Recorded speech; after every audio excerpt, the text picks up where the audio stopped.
हाय, good afternoon. CNBC आवाज Motilal Oswal studios में आप सबका स्वागत है। बारी आज के वेडनेसडे के साथ डॉक्टर साहब पानी पिलवाइए जरा। असल में क्या है, बहुत देर से कह रहा हूं, भिजवा नहीं रहा। अभी ऑन एयर बोल दिया तो फंस गए, भिजवाना पड़ेगा।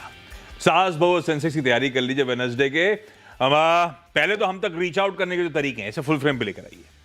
सास बहू सेंसेक्स की बैकएंड टीम तक रीच आउट करिए, वो आपके साथ बातचीत करेंगे और किसी दिन अवेलेबल स्लॉट्स के लिहाज से हम और आप चर्चा कर रहे होंगे इसी प्लेटफॉर्म पे। विकल्प दो हैं, एक तो व्हाट्सएप नंबर 7045220000, उस पर रीच आउट करिए, या फिर ये ईमेल आईडी डायरेक्टर साहब ने अब स्क्रीन पर रख दिया है, इस पर आप चाहें तो अपना मेल कर सकते हैं। दूसरा, वो इतने दिनों से बोलने के बाद फाइनली डायरेक्टर साहब वो प्लेट बना के लाए। अब चाहें तो ट्विटर पे ट्वीट कर दें। जब ट्वीट करें तो आस्क आवाज हैशटैग के साथ, पर आस्क आवाज हैशटैग मतलब सबके लिए होता है, हर प्रोग्राम के लिए। तो आप उसमें अपना नाम जरूर स्पेसिफाई करें ताकि पता हो कि किसी महिला दर्शक की क्वेरी हो। और अगर स्पेसिफाई करना है तो हैशटैग सास बहू और सेंसेक्स हैशटैग के साथ अपना सवाल लिख दें, बिल्कुल सीधा हमारी टीम के पास पहुंच जाएगा। तो ये तरीके हैं हम तक रीच आउट करने के। भाई, आज मदद करने के लिए एंजल वन से ओशो कृष्ण साहब नजर आएंगे आपको। Osho ji, good afternoon.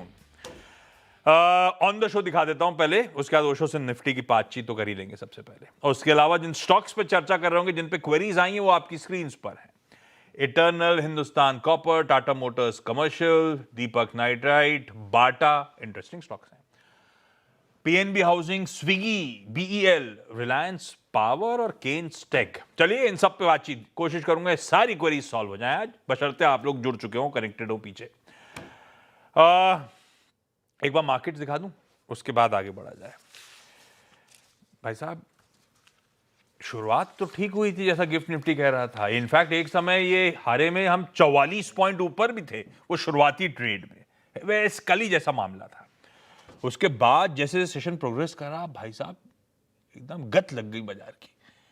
कल क्या हुआ था, कल तो दिन भर जाते जाते दिन के लोज पे जाके बंद हुआ। आज थोड़ी सी तस्वीर बदली, पर शुरुआती हाफ मतलब अब तक के सेशन का सुबह 11 बजे तक प्रिसाइजली कह लीजिए, पेन और तगड़ा पेन था। वो 44 पॉइंट ऊपर वाला निफ्टी 24,919 तक गया, 1.25% दबाव, 300 पॉइंट से ज्यादा, 313 पॉइंट कमजोर था एक समय निफ्टी। और 11 बजे के बाद कह लीजिए अब रिकवरी का ट्रेड प्ले आउट हो रहा है। 313 पॉइंट वाला अब महज 75 पॉइंट के दबाव के साथ ट्रेड कर रहा है। क्या एक्सप्लेन करता है? मुझे लगता है कल का सेलिंग प्रेशर। कल के सेलिंग प्रेशर ने क्या करा होगा, रात में आई होंगी सबको मार्जिन कॉल, या तो पैसे भरो या पोर्टफोलियो लिक्विडेट करो। पैसे कौन कमिट करेगा? Portfolio liquidate. आज सुबह पोजीशन लिक्विडेट हो रही होंगी, तो वो मार्जिन प्रेशर था, कल का ओवरहैंग था, कल का डोमिनो इफेक्ट था। कह लीजिए कि वो शुरुआती ट्रेड में खूब प्रेशर बना। एक बार वो मामला 11 बजे के आसपास, आमतौर पर ऐसे ही होता है, 11 बजे के आसपास जब वो मामला सेटल हुआ, वो पेन खत्म हुआ, तो कुछ रिकवरी के ट्रेड, और बढ़िया रिकवरी के ट्रेड्स अब फाइनली प्ले आउट होते हुए। एक बार एडवांस डिक्लाइन स्क्रीन पर रखिएगा। 1:2, कल 1:7 था, 1:5, 1:6 आज था। अब तस्वीर सुधर रही है, 1:2, 1:3 का आसपास का रेशियो, लेकिन अभी भी मार्केट खराब है, फ्रेजाइल सही मामला है।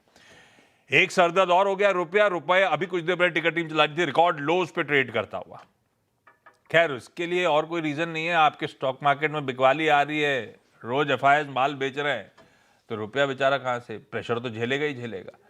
और रोज आधा बिलियन डॉलर की तो सेलिंग अमूमन आ ही रही है, तो कब तक? तो ये सब डोमिनो इफेक्ट है भाई। वहां का सरदर्द यहां पे भी दिख रहा है, रुपया रिकॉर्ड लोस पे, देखिए किस तरह की कमजोरी के साथ ट्रेड होता है। मैं स्क्रीन गड़बड़ है, मूड बिगड़ा हुआ है, ग्लोब की हालत खराब है, रिस्क ऑफ ट्रेड चल रहे हैं, दुनिया का भी ऐसे, हम अंडर परफॉर्म कर रहे हैं वो बात अलग है, लेकिन दुनिया का मूड भी ऐसे ही है। खैर, एंजल वन में ओशो का मूड कैसा है ये जान लिया जाए।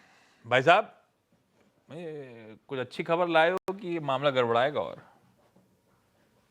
वेरी गुड आफ्टरनून आशीष सर। सी ओवरऑल मुझे जो लगता है टेक्निकल पर्सपेक्टिव से जो ब्रेकडाउन आया था नियरली 25,600 के आसपास, वहां से 700 पॉइंट्स का डाउनसाइड दिखाई दे रहा था, बट टू बी ऑनेस्ट मुझे नहीं लग रहा था कि आज ही वो टारगेट अचीव हो जाएगा। लोअर एंड पे 25,100 एक सपोर्ट था, बट ओवरऑल जिस हिसाब से मार्केट में आज करेक्शन देखने को मिला है, तो टेक्निकल टारगेट्स लोअर एंड पे बिल्कुल टेस्ट हो चुके हैं।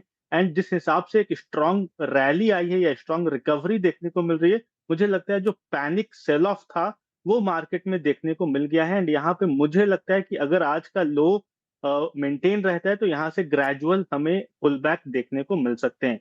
तो ओवरऑल मुझे लगता है कि जो बेयरिश सेंटिमेंट्स थे अभी भी नो डाउट जुड़े हुए हैं, कन्विक्शन बाइंग की तरफ बहुत ज्यादा नहीं है। बट मुझे लगता है जो टेक्निकल टारगेट्स थे वो बिल्कुल आज बनते हुए दिखाई दिए। नो डाउट किसी ने हो सकता है कि काम ना किया हो उस पर, बट मुझे लगता है कि आज के लोज के साथ बाइक के व्यू लेकर के चलना चाहिए। थोड़ा सा लाइट पोजीशन पे ही बहुत ज्यादा अग्रेसिव बाइंग करंट लेवल्स पे निफ्टी पे नहीं है, बट यहाँ से मुझे लगता है कि ग्रेजुअली ऊपर की तरफ मार्केट बढ़ते हुए दिखाई दे सकता अच्छी खबर है भाई साहब।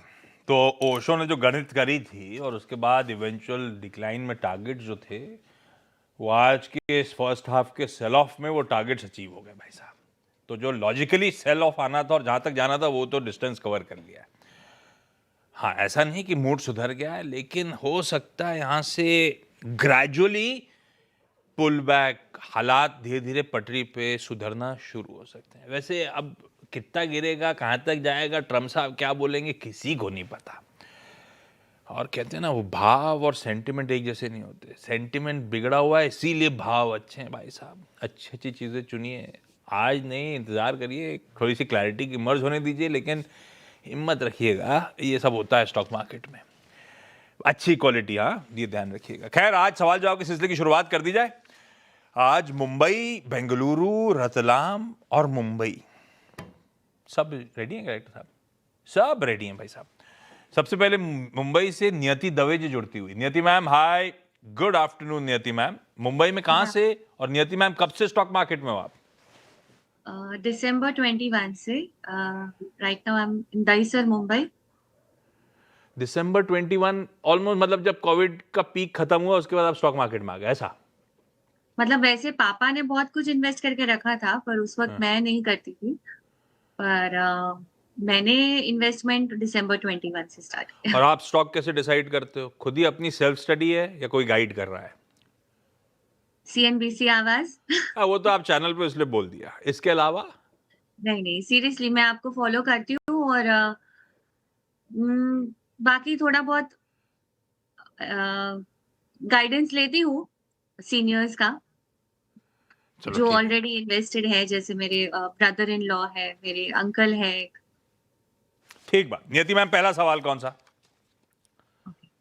दीपक नाइट्रेट के शेयर्स है मेरे पास। I need to make a payment in next few months. तो मुझे वो जानना है कि 2000 तक कब जाएगा, मतलब अगर 2 महीने में जाएगा कि नहीं जाएगा, और नहीं जाएगा तो मैक्सिमम कहाँ तक, मतलब मुझे सेल ऑफ करना है, I have to make a payment. नहीं, मतलब आपको दीपक नाइट्राइट से बुकआउट करना है और कहीं पे आपको कुछ भुगतान करना है, उसके लिए इस पैसे की जरूरत है। Yes. आप पूछ रहे हो ये थोड़ा सा तेजी आ जाए, 2000 तक चला जाए तो अच्छा मौका मिलेगा निकालने का। एग्जैक्टली, मतलब आई वाज वेटिंग फॉर 2000, बीच में 1700 कुछ था, तो मुझे ऐसा था कि 2000 तक जाएगा, पर नहीं गया, 1500 पर पहुंच गया। पेमेंट कब शेड्यूल्ड है? पार्डन? पेमेंट कब देना है? बस ये 2 महीने में देना है मार्च नहीं नहीं नहीं नहीं, तो इक्विटी का कोई भरोसा थोड़ा ना है। आज 1500 1600 दिखा रहा है, 1400 दिखा देगा इसमें। ये इतने Exactly, नियर मतलब टर्म पेमेंट्स के लिए इक्विटी इसका तरीका नहीं है। फिर तो ये पैसा आपको एफडी की तरफ 1 साल 6 महीने पहले मूव कर लेना था स्मार्टली।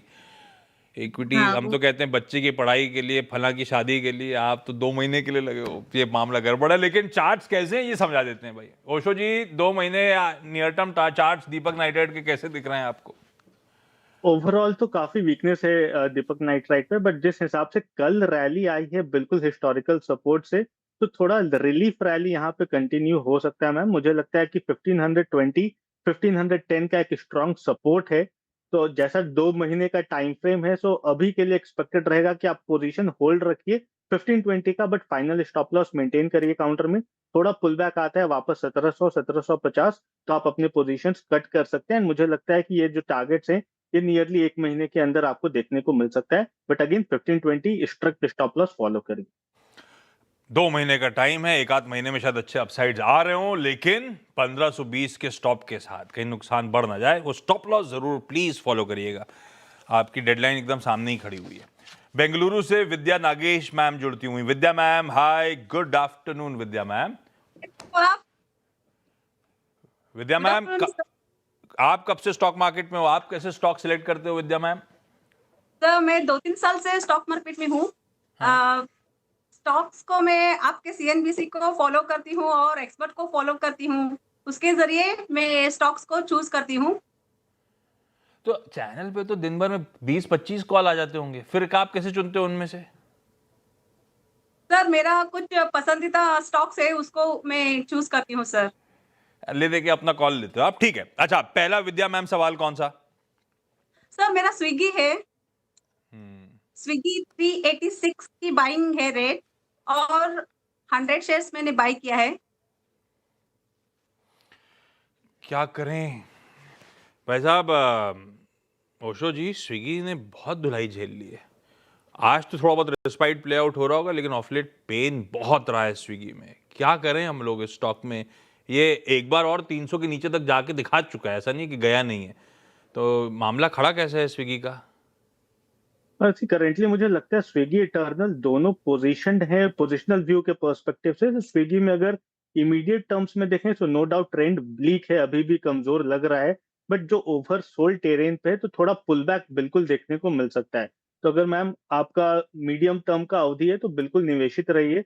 मुझे लगता है 380 390 तक के शॉर्ट टर्म में टारगेट्स रहेंगे काउंटर के। एंड वहीं लोअर एंड पे 315 का बहुत स्ट्रॉन्ग सपोर्ट है। तो 315 के स्टॉप लॉस से पोजिशनल टर्म्स के पर्सपेक्टिव से होल्ड की ही सलाह है। 390 तक के टारगेट्स आपको देखने को मिल सकते। ओके, बहुत एग्रेसिव बिकवाली हुई है, तो शायद रेस्पाइट थोड़ा बहुत प्ले हो रहा हो। रतलाम से ईशा जैन जुड़ती हुई। Isha ma'am, hi, good afternoon ma'am. Isha ma'am, आप जी कैसे सर। स्टॉक डिसाइड कर रहे हो? कैसा चल रहा है आपका पोर्टफोलियो? सर, अभी तो मिला जुला चल रहा है पोर्टफोलियो तो। मिला जुला मतलब ज्यादा नुकसान नहीं हो रहा, ज्यादा कोई मुनाफा नहीं हो रहा, ऐसा? हाँ, मुनाफा भी नहीं, ज्यादा नुकसान हुआ। अभी जो मार्केट चल रहा है इस कंडीशन में। उसको देखते हुए बुरा नहीं है। अच्छा, हाँ आपकी साड़ी भी हरी है, समझ रहा हूँ, मूड ठीक ही है। ईशा मैम, पहला सवाल। सर, मेरा हिंदुस्तान कॉपर के मेरे पास 100 शेयर है। 342 पे बाय किए थे मैंने, तो मैं इसमें प्रॉफिट बुक कर लूं कि अभी और होल्ड करके रखूं? अरे वाह, काय को बुक करने का प्रॉफिट अभी? इसमें तो ट्रेल करने का, स्टॉप लॉस कैसे करना है। अब इस आपने खरीदा बड़ा, ये आइडिया किसका था ईशा मैम? मेरे हस्बैंड भी मुझे गाइड करते हैं सर, मैं एक्सपर्ट को सुनती हूँ, रिजल्ट देखती हूँ। हस्बैंड ने गाइड किया ये हिंदुस्तान कॉपर? जी सर। अरे वाह, हस्बैंड तो कॉलर चढ़ा के घूमते होंगे आपके सामने आजकल। खैर, ओशो, क्या करा जाए? हिंदुस्तान कॉपर कब इस भागती बस से या ट्रेन से उतरने का समय आएगा? कैसे डिसाइड करूं, कब मुनाफा बांधूं? सी ओवरऑल ये मार्केट में यही काउंटर्स एंड मेटल स्पेस है जहां पे बहुत ही ज्यादा आउट परफॉर्मेंस देखने को मिल रहा है। सो नो डाउट मैम ने ग्रीन कलर की साड़ी पहनी हुई है। बट मुझे लगता है अभी भी इसमें काफी अच्छा मोमेंटम बना हुआ है एंड बिल्कुल आप निवेशित रहिए। इसका जो ट्रेलिंग स्टॉप लॉस रहेगा वो नियरली 510 के आसपास का है। तो आप 510 का ट्रेल स्टॉप लॉस लगा के करके रखिए। मुझे लगता है कि काउंटर में अभी भी मोमेंटम काफी स्ट्रांग है। हायर लेवल्स पे 580 का शॉर्ट टर्म में टारगेट है। अगर उसे ब्रेक थ्रू करता है तो वहां से 60 पॉइंट्स की अपसाइड रैली और देखने को मिल सकती है। तो करंट लेवल्स पे 510 का स्टॉप लॉस लगा करके आप ये काउंटर में निवेशित रहिए। 510 का फिलहाल के लिए स्टॉप लॉस रिविजिट करते रहिएगा। लग रहा है अभी तो और अपसाइड बचे हैं मैम। मुंबई से उर्वशी गुप्ता मैम जुड़ती हुई। Urvashi ma'am, good afternoon ma'am. Urvashi ma'am, आपका पहला सवाल कौन सा मैम? मैंने रिलायंस पावर के 2000 शेयर्स लिए थे at the rate of 20 rupees का जो प्राइस था, और लॉन्ग टर्म के हिसाब से तो लास्ट ईयर इसका 45 तक प्राइस गया अराउंड अक्टूबर में। उस टाइम मैंने मिस कर दिया। अब मुझे बताओ कि 4-5 इयर्स का मैंने टारगेट रखा है, मुझे इसमें रहना चाहिए या इससे बाहर आना चाहिए, क्योंकि कॉन्टिन्यूसली गिर रहा है। हाँ, लकीली अभी मेरी बाइंग से 50% ऊपर है, लेकिन गिरे चले जा रहा है स्टॉक। वो बीच का एक स्पाइक जरूर आया था, वो खूब वॉल्यूम्स के साथ तेजी आई थी, उतनी जल्दी कोलैप्स भी कर गई। हाँ, एकदम से। और जो फंडामेंटल्स में तो कुछ ज्यादा नहीं है। टेक्निकली क्या करना चाहिए? जो दिख रहा है भाव उसको लेके निकलूं? क्योंकि मैंने बहुत अच्छे अपसाइड देखे थे, सब मिस हो गया मेरे हाथ से। अब मन नहीं कर रहा 30 पे निकालने का। यस बिल्कुल, अगर पावर सेक्टर में देखें तो रिलायंस पावर से ज़्यादा अच्छा काउंटर्स आपको और देखने को मिल जाएँगे। तो करंट लेवल्स पे स्टिल अगर हम देखें तो पिछले कई महीनों से 45 के नीचे ही ट्रेड करते जा रहा है and continuous sell off pressure में है काउंटर। तो आप करंट लेवल्स पे भी एग्जिट कर लीजिए। पावर ग्रिड एनटीपीसी में स्विच करने को देख सकते हैं, वहाँ पे फंडामेंटली भी कंपनी काफ़ी स्ट्रॉन्ग है एंड टेक्निकली भी जो रीसेंट करेक्शन है उसके बाद पोजीशनिंग काफ़ी स्ट्रॉन्ग है करंट लेवल्स पे। तो even NTPC and power grid पे आपको स्विच करने की राय बनेगी रिलायंस पावर से। उर्वशी मैम, क्विकली अगला सवाल। मैंने 12 शेयर लिए थे 3950 के भाव पे, पर केन्स टेक्नोलॉजीज के, हाँ, केन्स के 1200 पे क्या करा जाए ओशो? केन्स टेक्नोलॉजीज, मुझे 450-500 रुपए का नुकसान हो रहा है। अगेन काफी ज्यादा कमजोर है ये काउंटर एंड बिल्कुल अपने ब्रेकडाउन जोन पर है। तो मुझे लगता है थोड़ा प्रेशर रिलीफ यहाँ पे देखने को मिल सकता है, थोड़ा सा पुल बैक देखने को मिल सकता है, बट टेक्निकल बहुत स्ट्रांग सेगमेंट अभी करंट लेवल्स पे नहीं है। तो अभी के लिए बिल्कुल होल्ड रखिए, करंट लेवल्स पे एग्जिट करने की राय नहीं बनेगी बिकॉज नियरली हाफ हो चुका है अपने लाइफ टाइम हाई जोन से। तो करंट लेवल्स पे होल्ड करिए। मुझे लगता है कि अगर 3200 के नीचे गिरता है तब यहाँ से कमजोरी और बढ़ सकती है। तो उसका फाइनल स्टॉप लॉस मेंटेन करिए एंड अगर थोड़ा भी पुल बैक आता है तो नियरली पहला टारगेट रहेगा 4600 के आसपास, उस जोन पे वापस से रिव्यू किया जा सकता है किंगस्टेक। परफेक्ट है ओशो, जल्दी जल्दी निपटाएंगे। ईशा मैम, अगला सवाल। जी सर, मेरे पास टाटा मोटर्स कमर्शियल व्हीकल के 78 शेयर है, तो इसमें वो और ऐड करना चाहिए। मेरे पास 352 की बाइंग है, तो इसमें और कुछ ऐड कर सकती हूँ क्या वापस में? ये हस्बैंड का आइडिया था क्या ये भी? हाँ सर। ओशो और ऐड करेगा टाटा मोटर्स सीवी? बहुत ही स्ट्रांग मोमेंटम में है, तो मुझे लगता है करंट लेवल्स पे ऐड करने की तो राय नहीं बनेगी, बट आप बिल्कुल निवेशित रहिए काउंटर में। मुझे लगता है 415 420 का काफी स्ट्रांग सपोर्ट है, तो उस सपोर्ट से ट्रेल करिए। इन फ्यूचर अगर करेक्शन आता है तब पोजीशंस को इवन ऐड किया जा सकता है, बट लॉन्ग टर्म के लिए बिल्कुल निवेशित रहिए। सही है, हरी काली का रीजन समझ में आ गया मुझे। मेरे पास टाइम नहीं है, आप लोगों से वापस किसी और दिन रिपैच करूंगा। Niyati ma'am, Vidya ma'am, Isha ji, Urvashi, thank you ma'am आप सबका जुड़ने के लिए। ओशो, आपका भी धन्यवाद शो में आज शिरकत करने के लिए। क्विकली ब्रेक ले रहा हूं, ब्रेक के उस पार एक क्विक मार्केट चेक। आप सबका स्वागत है। आज कुछ रिजल्ट्स पे रिएक्शन का दिन है। एक वो कड़ी भी जोड़ रहे थे हम लोग, कुछ स्पेसिफिक स्टॉक जो एक एएमसी से जुड़े हुए हैं उनमें खास तौर पे दबाव है आज। खैर उसमें कोई मैनेजमेंट का लेना देना नहीं है। नंबर्स पे और आगे के आउटलुक पे बात करने के लिए आज केवाईसी में नो योर कंपनी में 1:30 बजे पर्सिस्टेंट सिस्टम के ईडी और सीएफओ साहब होंगे। जुड़िएगा। नमस्कार।